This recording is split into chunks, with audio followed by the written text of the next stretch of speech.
எப்போது அமைதியாக இருக்க வேண்டும்? கோபத்தின் உச்சத்தில் அமைதியாக இருங்கள். எல்லா உண்மைகளும் உங்களுக்கு தெரியாத போது அமைதியாக இருங்கள். நடந்ததை நீங்கள் சரிபார்க்காத போது அமைதியாக இருங்கள். உங்கள் வார்த்தைகள் பலவீனமான ஒருவரை புண்படுத்துமேயானால் அமைதியாக இருங்கள். கேட்க வேண்டிய நேரம் வரும் வரை அமைதியாக இருங்கள்.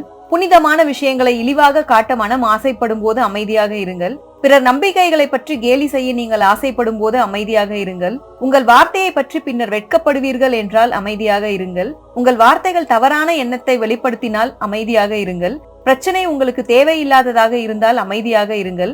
ஒரு வெளிப்படையான பொய்யை சொல்ல நீங்கள் ஆசைப்படும் போது அமைதியாக இருங்கள்.